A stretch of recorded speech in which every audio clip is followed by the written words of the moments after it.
sa bopp. mooy sëtu Salif Sadio Bachir. déggul dara. maa ngi ma xaw déggul dara. d'accord. d'accord. boo wàccee nga ñëw nga dégg. Donc, waaw bismillah. s'il vous plaît, votre attention. Donc, tegal ko mu toog nii toogal nii toogal ko waaw. nous avons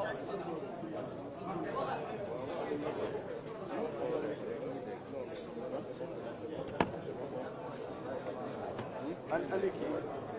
ana xale bi yaayam na ko yóbbu ana kii Yacine ana xale bi d'accord après ngeen di ko présenté ko magam bi allez ubbi rek enchaîner. Nous assistons donc aujourd'hui à une rencontre historique. Le fils, l'honorable député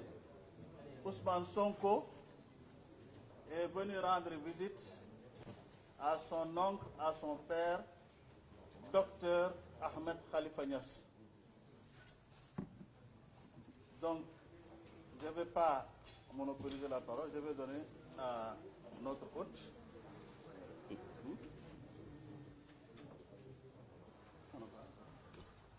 Je donne la parole à notre hôte. On va plutôt lui souhaiter la bienvenue. D'accord, allez. Voilà, je ne sais pas s'il faut commencer par le français qu'on nous a ainsi imposé, jusqu'à le fait de ne pas parler français soit considéré comme une tare, même comme un attardement. waaye ak lu mën a xew mane rek kay dëgg yàlla dafa def bésam yi bés bu ne mu am lu mu ca def nit ñi nag ñoo am altine ak talaata ak àllarba waaye yàlla lu muy def ci talaata dana ko def ci àllarba dana ko def ci altine dana ko def ci beneen bés tey nag ci bés yi nga xam ne dafa bégloo kër gi ca la bokk te journaliste yi xam nañ ko ndax su fekkee ne képp ku oote yàlla moo la ooteloo da nga koo yëgul walla ràññiwoo ko waaye noo koy xamee bu ku ne mën ngaa woote waaye bu nit ñi wuy jee du yow yàlla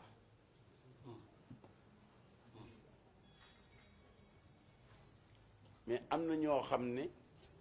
pare nañoo jël essence sotti ko seen bopp taal ko pour ñu ne diw sàngam te ñetti nit rek sax duñ ko yëg waaye nag bu dee yàlla moo ne uy ji leen diw nga xam ne kooku bu doon jamono yonent yi yàlla dina ko yónni ci nit ñi bu dul jamono yonent yàlla suñu borom def ko ba bu sëqatee sax nit ñi ne eskay lu jafe la waaye bu ko yàlla defee lay yomb jamono ji ñu nekk indifférence moo gën a bari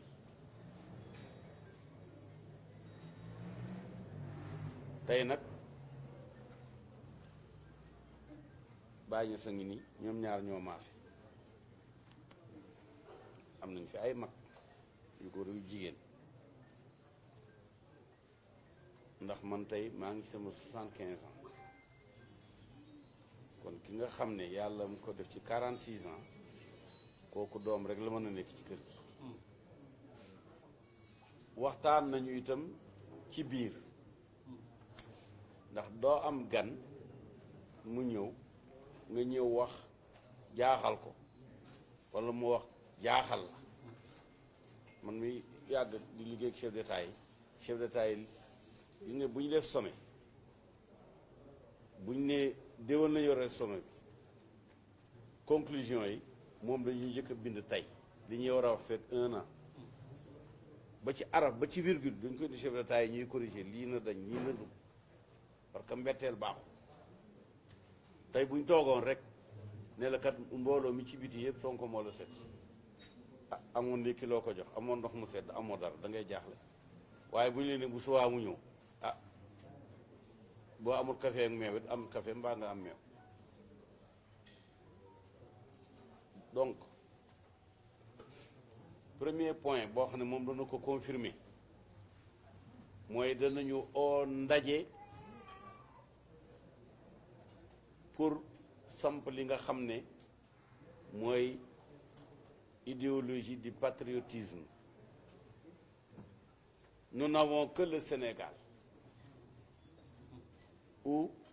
qui est notre berceau et qui un jour sera notre tombeau.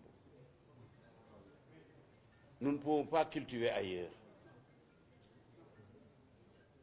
Nous ne pouvons pas nous épanouir ailleurs. Donc tout ce qui est bon pour la patrie est bon pour les patriotes. Nous ne serons jamais communistes. En tout cas, dans nos comportements. Nous ne serons jamais libéraux. Dans nos comportements. Parce que le libéral se sent le frère du libéral là où il est. Nous ne serons jamais socialistes. C'est l'un des leurs qu'on nous a posé ici. Dañoo nax rek ne ñu mi ngi noonu mais duñ ko yëg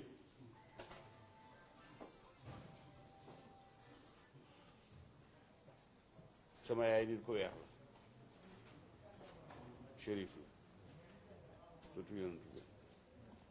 waaye daf ma ne ñuul amul weex amul mun ko ah ñaa ngi nii ñuul weex mu ne ma kuy nelaw bay gént ni dangaa weexoor dangaa ñuul mais loo xam ne boo nelawee fàtte ko rek bokkul ci yow mu ne waaye loolu nee na nelaw bu seddee yaa ngi xëcc kii bi parce que yëg nga ne sedd na da nga yëg ne tàng na waaye doo yëg ne weex nga doo yëg ne ñuul nga loolu amul yëg-yëg moo am réew mi li ñu yëg bu tawee danañ ko yëg bu maralee danañ ko yëg te loolu fii rek lañ ko yëgee fii rek mooy maral ñu xiif taw bu bëri ñu suur kon loolu jarta xeet baat boobu patriotisme boobu dama cee xalaat ay at maa ngi ni toog ak yéen Ablaye Wade toog na fii seede lii may wax yépp man maa ko jox xalaatu na créer parti boppam bàyyi fi PS fa la ne woon walaa ko fekk maa ànd ak moom ñu dem ba Mogadiscio Senghor jox ñu récépissé téléphoné Jean Collin pour ñu ñëw jël suñu récépissé kooku mooy parti bi nga xam ne njëkk naa nekk ki ko xalaat sos ko fii ñu toll ñoom it ñun maag Sidi Lamine sama rak toll nañ fa dóor nañu dàqe tëj nañ ñu xeel nañu façon bu ne gis nañ ko amul benn façon boo xam ne danañ ko def opposant te ñun jaaruñu ci amul ba fii ñu toll gars yi li ñu ñeme ba tey kenn ñemewu la jël drapeau France cos almet teg te def nañ ko ci kanam Mitterrand yi lañ ko defee te fa mu safee Mitterrand président Mitterrand mi ngi nii ñaar téeméeri journaliste si wër ko ñu taal drapeau bi mu jooy yuux il fallait nag ñoom ñu am ko ñu relayer nag patriotisme déedéet ci la bokk l'islam sax ci déedéet la commencé laa d'accord looy wax nga door koo wax léegi nag ci démocratie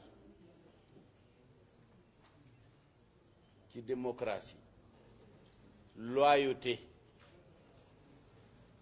ci la opposition di teg tànkam pour mën a opposer mënul jamais taxaw ci négation.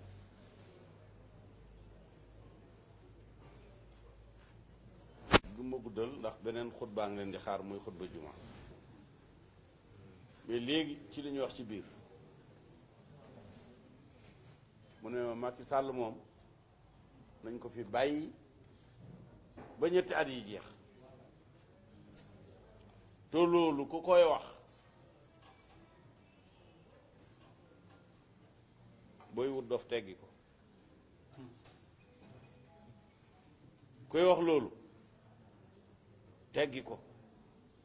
ndax Moussa ca kër Firawna la yaroo te terew ko nekk am Moussa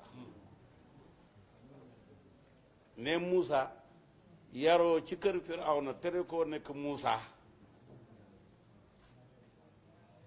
kon premier point mooy président Macky Sall est une institution. Nous reconnaissons les institutions et nous les respectons. Mais nous ne serons jamais d'accord sur notre ennemi à tous, la corruption. Man day juróom-ñeenti at ci laa tàmbalee di wut sama bàyyi ci boppam ba ma juróom-ñeenti at laa commencé di gérer budget bi ñëw naa fii ànd ak moom ñu teeru général de Gaulle le 26 septembre 1958 maa organisé voyage ba man mi am 12 ans boobu 12 ans la am ci bi ma amee 12 ans teg ci ñaari weer ci la fi jóge may jox sama yaay ak samay rakk te toujours maa ngi koy wax depuis 40 ans mosumaa yoreel nit juróomi dërëm du nit du banque du société du kenn ba ci bitigi naar bi man lu ma am doy na bu ma amul woor sama waa kër yi woor dañuy woor ñun fukki fan di ko teeroo weeru koor donc li nga xam ne moom moo am importance man wax naa ni musuma jël am benn mètre carré boo xam ne état moom ma ko mosul am fii ma ne ci ñàkk yow xam nga ndax gouvernement mën naa jël nangu suufu lébu jox ko nitam de kooku ko am lébu yi la neex man maa ngi am foofu 1975 boobu la am 1 an ci laa fa def jënd ci lébu yi defar teg yooyu yëpp pour wane ne nit ki mën nga koo xam waaye lu nit wax sa kanam jabar ki doom loolu mooy la jërëjëf kii nag sama doom la ba ma ko waxee ne leen kenn du ko laal kenn du ko laal kenn du ko laal sama bakkan bi laa ci teg maa ngi koy confirmer léegi nag njaw des na waxambin gars yi sax dañuy dem extrême volonté dugg ci gaal gi ne barça mbaa barsàq waaye bi ñuy wax loolu seen barsàq rek a wóor barça bi wóor jekk nga ci ndax si sa mbokk la yow rek la bëgg loolu yëpp taxu la am jabar alxayri mën naa jege lool mën naa sori lool waaye wax dëgg yàlla Tabaski bés la wax na ñaar ñi ñooy daje xar ak paaka waaye nag xar mi li ñuy njëkk a jënd ci paaka bi li ñu njëkk a jënd ci xar mi dana ngaa dem dara fekk nga jigéen yi jënd seen i paaka ak seen i fourneau dugg seen yu sew yëpp nga ne maa ngi dem dara uti xar léegi nag paaka baa ngi fi mais xar mi indeeguñ ko fi kon nag danaa wax ne danaa au président Macky Sall mi nga xam ne moom ci boppam wax na ne xaritam la ay yoon ñëpp di ko dégg moo wax ko manit ànd ak moom ci campagne am di ko wax ni ko dañoo bëgg ngay wax ak Ousmane Sonko ci liy doxal réew mi ak li réew mi bañ ma bëgg itam Ousmane Sonko ak mbooleem koo xam ne libre nga borom sam xel kenn yeewu ko ñuy daje fii périodiquement di dénoncer la corruption nommément loolu du liggéeyu OFNAC liggéeyu politicien la li doxul oto yi paan politiciens yi ñoo koy désigner parce que OFNAC créateur de dossier lañ dossier bi ba nga ko créé fekk ko waaja dee na wala alal jaraw na dégg nga gis nañu Wikileaks si mu liggéey ak ni mu bouleversé xanaa lu ñu bon bon mën a nekk Wikileaks suñu réew waaye su fekkee ne dañu ne bés sàngam Ousmane ak diw ak diw ak diw danañ daje fii wala fu mel ni fii te mooy lan mooy kër ak ñëpp ko xam ne doo ñëw ñu wàññi la waroo fi saal bi mosuñ ko tëj ki tilim ak ki am ak ki amul ak taalibe bi yëpp ku ñëw rek sa place ñu bu ko defee ñuy dénoncer diw nangam document bu ñu am génne mu capté ko loolu mën na nekk institution président Macky Sall nag mën naa koo seedeel ne nit la koo xam ne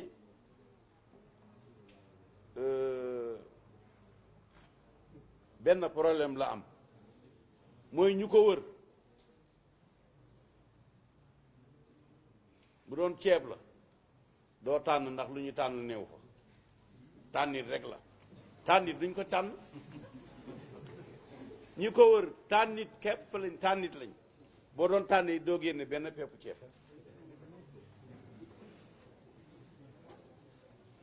te loolu moom xam na ko xanaa nu mu ciy génnee est-ce que kon ñun buñ ko ci dimbale woon est-ce que dina ci génn waaw su fekkee ne réew mi ñoo ko jox 58% ñooñu ñëw ñoom daal di ko def otage di ko def loo lu ne lu ñaaw loo dégg du moom ñooña la te buñ ko ci génn du ci génn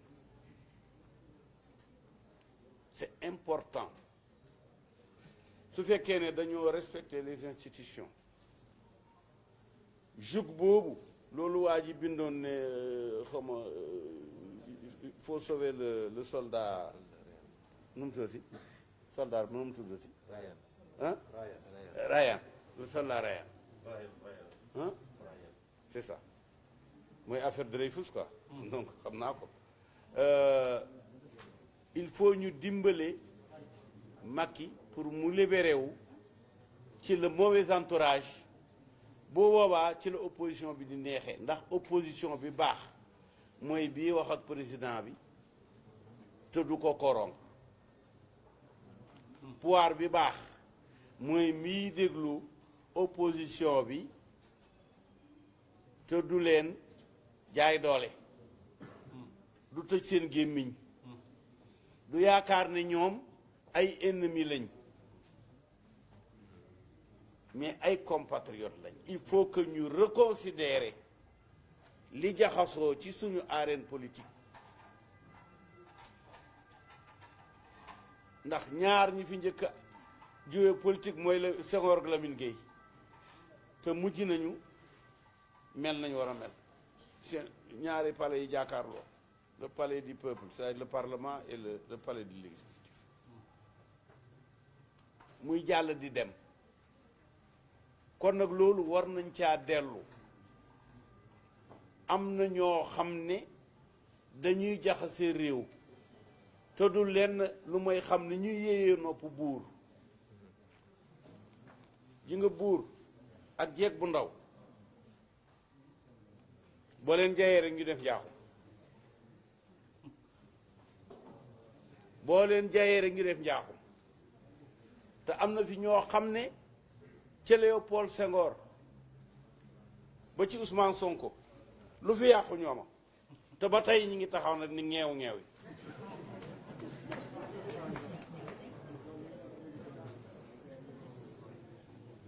wéeruñ mënuñ waaye buñ tëddoon di sukuraat it ci biir sukuraat si danañ fi def njaaxum door a dee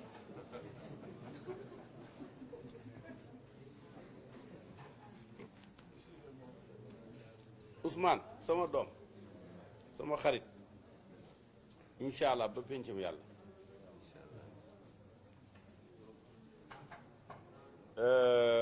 bul nangu mukk histoire di la jiiñ ne yaa wax nit ñi nañ dem dee ndax nga bañ a dugg kaso mukk ne borom welo bañ damm weloom ba amatul fu mu terloo que yow yaa tax ñi def loolu ñëpp waxoo ko defoo ko àndoo ci que ça il faut que ce soit net jigéen juy sëy dafa war a moytu di lëngoo ak ki mbokkaleeg góor gi mbokkaleeg bàyyi ci mbedd mi ndax ña xamul lañ bokk yépp dañu ne kii de mi ngi sëy te mi ngi lëngoo góor ci mbedd mi may lancé fii ma toog appel solennel président Macky Sall ne ko dama bëgg nga essayer jël Ousmane Sonko jox ko pour mu fay ay wa ca Casamance te am fanweeri at te jëtti président jàll fi te mënuñ koo fay moom rek moo ko mën a fay bu ma ko mënoon a fay dana fekk ma dem bu yàgg dem jëm koo fay moom rek moo mën a nekk l'homme de la paix hors de l'homme de la paix en Casamance et l'homme de la paix au Sénégal l'homme de la paix au Sénégal mooy ki ñu soxla mooy ki ñu soxla macha allah ay yaxam dëgër na ñeme na coono ndaw la nañ ko wax mu jël dooleem jooju ak cawarteem googu def ko ba réew ji nga Sénégal du mës a avancé te Casamance réglé wu du mës a avancé te Casamance réglé wu waaw mi ngi mel ni koo xam ne say tànk benn bi moo wér benn bi baaxul feeg defaruñ ko doo mës a rawante Casamance mooy xoromu Sénégal mooy économie Sénégal mooy foresterie Sénégal mooy léppi Sénégal te yàlla def na wàll gi ci Sénégal ñëpp a bokk waaye ñi gën a wér mooy Casamance yi man sama doom a ngi ni Salif Sadio maama alors parce que nag joolaa bu yalwaan ci feu rouge bi dafa niroo joolaa mais du joolaa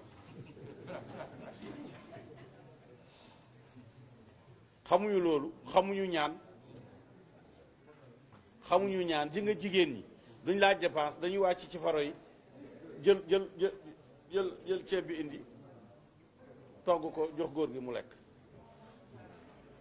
foofu la valeur intrinsèque yi nekk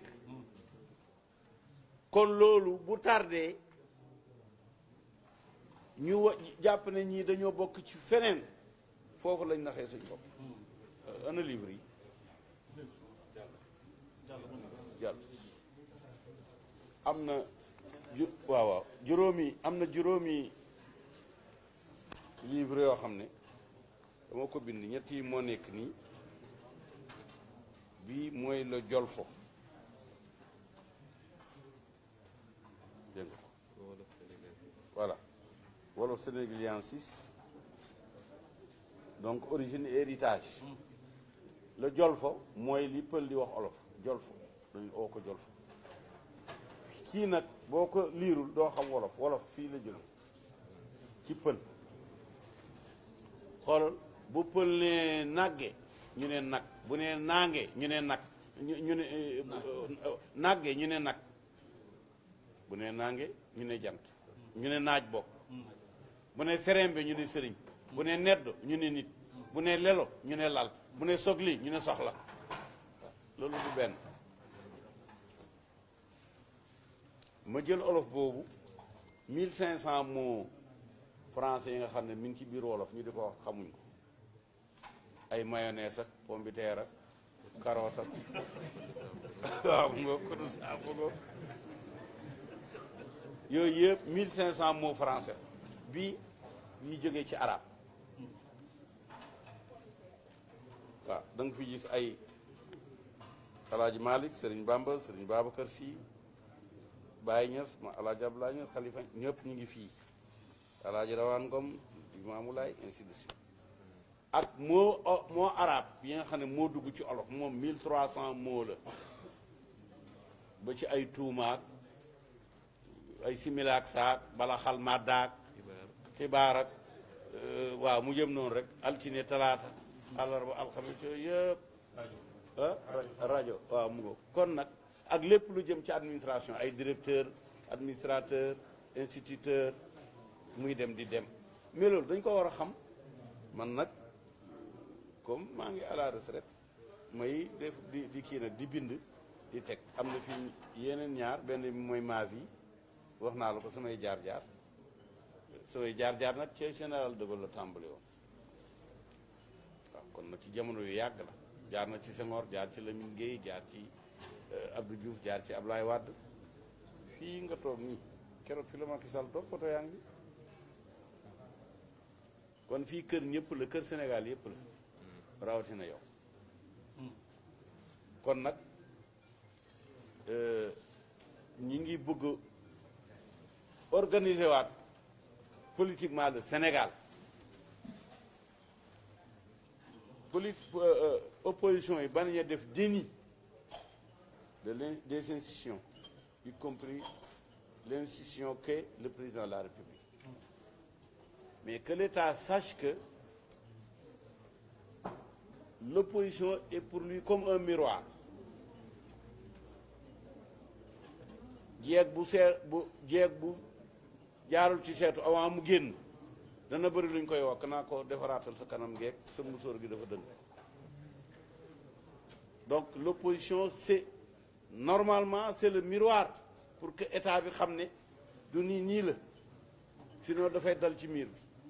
te fii ñu toll soreetuñ loolu suñu diggante ak France dañ ko war a régler parce que France moo interdit ku bokk ci sëriñ di am benn baat ci état bi loolu France man ma leen ko waxee ngeen xam ne xam naa ko waaw ndax damay toog académie française ma taxaw fa man di joxe ay doctorat seeni borom di teg di fàngaañu kon loolu xam naa ko te loolu dafay dañ parce que fii ñu toll tey bu taxaloo nag xalifa généraux sax ñu bëri la xalifa général moo am bu la neexee nag ni ñaar wala ñett waaye doo àgg juróom ñooñu tey bu jàmm amee ci réew mi ñoom ñoo tax am na ci ñoo xam ne yóbbanti nañu di wax affaire Ousmane Sonko tudduñ ko nag tudduñ ko xam nga lu ñu wax ne nuñ ko tuddee laalaake ma ne xalifa général ñu ne Ousmane Sonko laalaake loolu mooy ku ko laal dañu gis ñun xalifa généraux yooyu waaye kon ñooñu ñooy les gouverneurs de la paix kon ñooñu ñoo yore réew mi réellement kon buñ nee seen duñ ko laal seen kenn du ko laal y a un problème mais loolu dañ koy wax ak waa Paris parce que loolu xajul ci bopp waa Dakar déedéet ñu dëkk Dakar loolu xajul seen diggante xaj moom bu mënee baw borom a koy ne kuti rek mu réglé waaw kon nag Ousmane dangaa ñëw ci diggante ñaari waxtu te àjjuma ji farata la te ñëpp a ngi lay déglu ndax am na foo jaar avant nga ñëw fii am na fooy jaar boo jógee fii mais fii rek moo fi rond-point fii rek ngay toogee ci banc siis boo xam ne bërki démb lu fi Macky Sall la jóge te it maa ngi ñaan yàlla ngay ne jàkk ak moom mu nekk lu normal ngay wax ngir réew mi muy jubbanti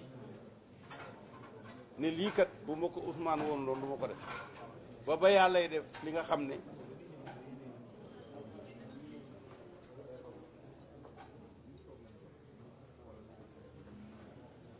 am na ci alxuraan laay jox ne ma nga daanoo mafuula mu ne am na loo xam ne yàllaa koy def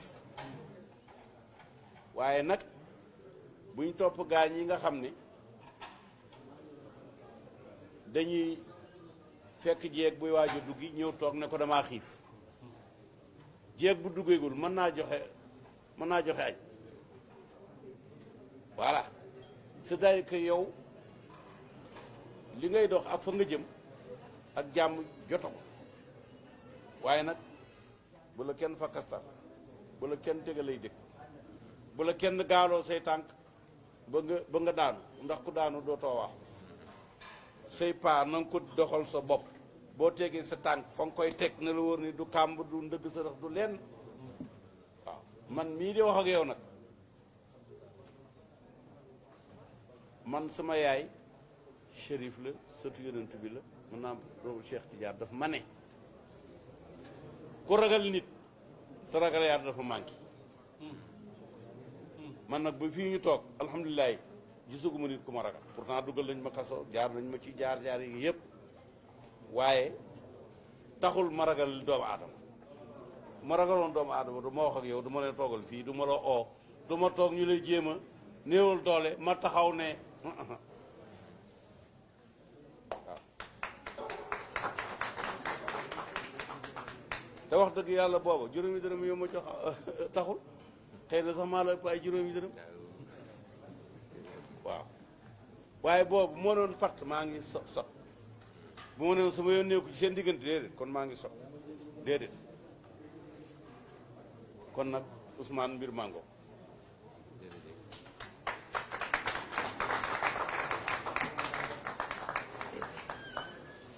jërëjëf asalaamaaleykum ñu ngi nuyoo ñi fi nekk ñëpp di ko commencé ci suñu papa suñu kilifa Ahmed Khalifa Niass ak waa këram yi fi nekk yëpp soxna mu ak ñi mu àndal ak yaayu Cheikh Ahmadou Bamba yaayu Cheikh Ahmadou Bamba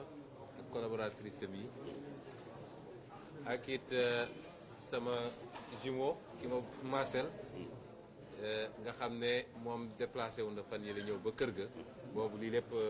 eggagul fii di nuyu sa collaborateurs yi ñoom fay moom mi ngi nee na mi ngi waajal cere bi nee naa ko nag ma ñànk temps ma gënal di nuyu ñëpp daal di kontaan trop ci teew bi ñu fi teew tey ak ndaje gi ñëw ak suñu délégation it ñoom doyen Alla Kane Alaaji Malick Maymouna Dieye ak Soxna Mbène ñoom Jibi Gueye Moustapha Sare ñëw dox tànk goo xam ne la ci jiitu tànku ngërëm la tànku cant la te di ko dox ci foo xam ne li ñu boole dafa bëri wax na ko léegi plus ñuy waxtaan plus ñuy gën a gis sax ay lien yoo xam ne dem na ba ci lien wu famille ci wàllu diine rek ñëpp xam nañ sama digganteeg Léona ak Medina Baye muy diggante goo xam ne ñoo ma soppal seen bopp intégré ma boole ma ba tey su may dem Kaolack defe naa ci sama dem yu gën a neex la bokk waaye moom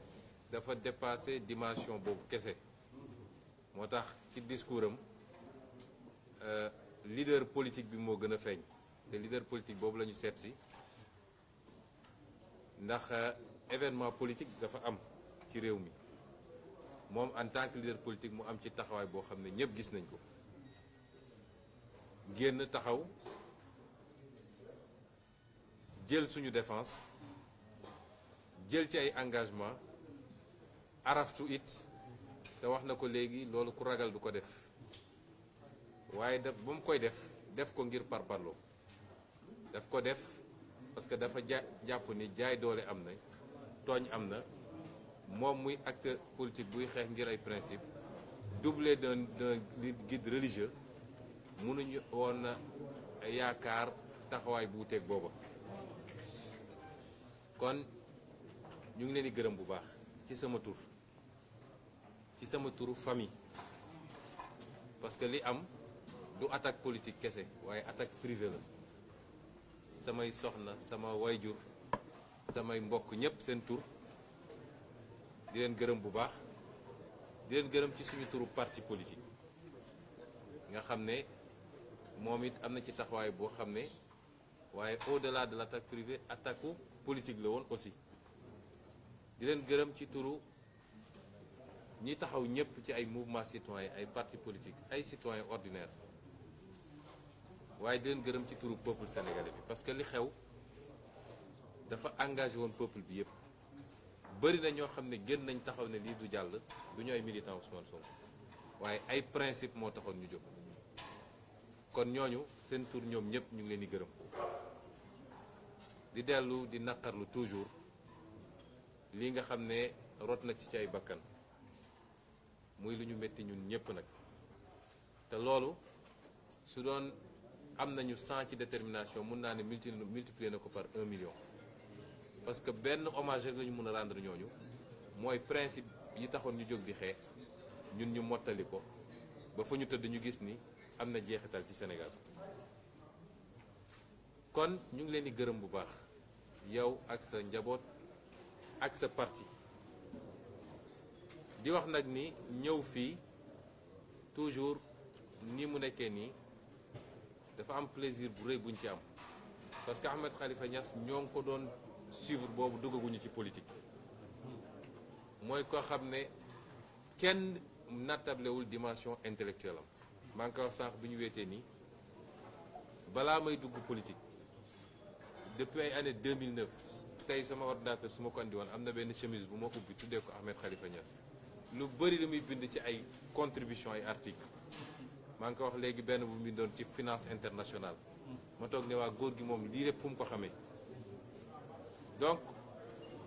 ñëw seet si ku mel noonu nga xam ne ci wàllu xam-xam xalaat ak xel li amul kenn koo xam ne di nga am xel ñaar ci Sénégal c'est toujours un plus muy loo xam ne it am nañu yaakaar ni dina ubbi bis ni ki tey beneen bunt beneen dimension ci relation ak collaboration ndax saax maa ngi koy tooñ ne ko nangul lañ la ni patriotisme yaay bàyyam ci Sénégal ndax 2000 nga créé parti askanale dàkkantele ko patriotisme ma ne ko kon soo ko revendiqué ñun ñëpp dañ koy nangu donte bi ñuy créé parti sax du woon ci logique concurrence waaye maa ngi koy tooñ léegi ne ko man li ma ci xaw a métti rek mooy boo xoolee fichier parti politique yi mën nañu 300 am na ci au moins 30 yoo xam ne patriote wala patriotisme mi ngi seen sigle waaye li tax ñun rek nga ciy sànni xeer nag boobu moom laa xamul mu ne ma xam nga politique il faut mu am kujje waaye ñu gëm patriotisme dañoo war a daje li mu wax dafa am solo mooy dafa jot ñu construire suñu propre modèle wala ñu reconstruire ko parce que amoon na nag ñàkku fi woon modèle bi ñuy doxee nii dañ ñu ko imposer tegal ñu ci bi ñuy jox indépendance ñu wéy ci ñu nit continuer kon dafa jot ñu tabax suñu propre modèle te idéologie it ñàkkul woon fii Afrique ndax ñoom seen Thierno Souleymane Baal ak li ñuy wax charte du Mandel ku ko lire da nga xam ni ñoo jiitu woon foofu tey ñi ñu imposer ay idéologie ci wàllu xalaat kon woote patriotisme li muy tekki rek mooy ñu dellu ci suñuy valeur construire suñu modèle ci base boobu te weesuwul tamit ñu jiital bëgg suñu réew donc bëgg suñu bopp ci lépp damay wax toujours ni bëgg naa sama bopp tekkiwul ni bañ naa la amul réew bu dul dox nag ci patriotisme dañ ñuy nax rek tubaab yi ba date bu soriwul sax ñoom ñëpp patriotisme lañ doon doxee bi ñu dee ba xam ni mënatuñu jëriñu lu bëri ci patriotisme parce que mondialisation dugg na te il faut ñu dem noot ñeneen nax leen ci la ñu ne léegi dañu làq patriotisme bi bañ koo fësal parce que suñ ko fësalee ñeneen ñi dinañu yeewu ci loolu ñu àndil ñu nag ay ouverture rek ay accord de partenariat nag ubbi leen seen économie def leen lii def leen lëre ñu ñëw jël li ñu bëgg ñun yóbbu kon ñun ñi xam ni naxe foofu la ne ñun ñëpp dañoo war a daje ci loolu nga xam ne mooy patriotisme ñu ngi ci am ubbeeku bu doy ñun suñu waa parti liggéey ceeg tous les patriotes te mënuñoo am xel ñaar ni moom patriote la ndax xeex na ko ba def ci kaso boobu peut-être ñun juddaguñu wala suñu juddoo it ñu ngi doon jàng dox wala jàng raam kon kilifa gi loolu moom maa ngi ko wax ci sama turu parti ak ñi ñuy liggéeyal yépp dinañ ci sawar lool daje ci génn liggéey ci leneen nag li ñu wax lépp wax nañu ay dénkaane yu am solo ndax sànq wax na ma ni am na piège yu ngeen war a moytu mooy conflit inutile contentieux yu bëri yoo xam ne amul njëriñ loolu dugg na suñu nopp ak yeneen yoo xam ne wax na ko fi te expérience la ko waxee dégg nañ ko te waxtaan yi ñuy seqaat xam naa ni yu bëri na ci génn kon kontaan nañu trop bég nañu trop ci ñëw gi ñu ñëw fii ñun nag Sénégal rek lañu am moom la ñu bëgg amuñu beneen nationalité Sénégal lañu gëm ba ci gëm ko ci service public am damay wax ni li ëpp ci samay doom tey lycée lañ amul sama benn doom bu egg niveau collège te nekk école privée parce que dama gëm man service public sénégalais am naa lu ma demee fay ci école yi gën ci école yi waaye samay doom ci lycée public yi la ñu nekk bu baaxee ñu ànd ak moom bu bonee ñu ànd ak moom ndax ñun produit école publique boobu lañ moo tax mënuñu bañ a nekk des républicains ab républicain du bëgg le cycle démocratique ñu interrompre loolu baaxul cim réew parce que dellu gannaaw la de 50 ans wala sax avant indépendance loolu duñ ko mus a sooke duñ ko mus a favoriser lañ bëgg rek mooy réew mi ñu xam ne ñun ñëpp a ko bokk réew mi tekki ni dañoo fal nit moom réew mi parce que toujours dama naan concept buur sa war nañ koo xoolaat parce que ñun amatuñu ay buur moom dëkk bi dañ naan alalu buur mbedd buur et cetera ñun ay président de la république la ñoom mooy boo ko bëggee nekk da ngay ñëw saraxu sénégalais yi ñëwoo imposé wu doole da nga ñëw ne dénk leen ma am naa programme keneen ne am naa programme keneen am askan bi ne yaa ñu doy waaye ci kaw programme ak li constitution maye ci droit ak li mu limité ci say prérogatives kon réew ñi ko bokk ñëpp ñoo ko war a séq ñu war a am sañ nag mu am ñu bokk ñu ne bokkuñu gis-gis ak ki yor réew mi ñooñu waruñu leen persécuter dañ leen war a bàyyil seen cër ndax ku yor réew rek te am ko ci alternance démocratique dañ laa bàyyi moo tax nga mën koo nekk waaye su doon ñi fi nekk dañ ne kenn du fi wax déedéet kon doo nekk président loolu it ànd nañ ceeg yéen d'accord nañ ceeg yéen te ñu jàpp ni réew mi moo war a ubbeeku ba kenn ku ne respecté sa sañ-sañ ak sa droit ak sa àqi morom te lépp ñu teg ko ci constitution ak loi réew mi loolu it dinañ sawar dox ci jàmm la réew mi bëgg boo gisee keroog ma wax li ma wax ci jàmmu Casamance ba ñaan ne ci juróom benn weer yi ñu ñëw ñu dem parce que du lu ñu war a xaarati te du lu ñuy régler ak ay kanu kon loolu ñu nit am nañ ci ubbeeku bu doy parce que bu jàmm amee Casamance Sénégal décollé léegi ndax la fa yàlla def ci possibilité yàlla rek ko mën wax nga ko léegi ci ressource forestière ressource agricole ressource halieutique suuf su nangu taw gu bëri léegi ñu gis fa ay ressources minières kooku dañu war a fexe ñun ñëpp jàmm am sénégalais bu bëgg a liggéey ak foo mën a jóge nga mën a dem installé wu liggéey ànd ak ña fa dëkk ngeen liggéey mu doon naataange Sénégal loolu am nañ ci ouverture pour liggéey ci ñëpp ba solution boobu ñu am ko définitivement kon vraiment bég nañu ci visite bi waxtu wee ñu tënk waaye mënoon nañ ci wax ba guddi comme tey bésu àjjuma la te ngeen it kilifa diine war a jiite juma duñu xaababal ci wax ji waaye di wax ni bis ni ki tey jàpp leen ni seen doom seen xarit seen collaborateur ci politique ngeen bokk gis-gis bokk idéologie tàllal na loxo pour ñu mën a wëyal waxtaan bi mën a collaborer dans l'intérêt du Sénégal jërëjëf. waaw loolu nangoonte nañ ko yéen journalistes yi su fekkee ne tànki jàmm yi may dox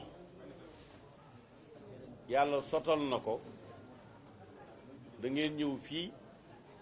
fekk salle bi benn taabal la fi nekk ak ñaari sees bii Macky Sall toog ci bi Ousmane Sonko toog ci ñu waxtaan pour réew waaw.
Pare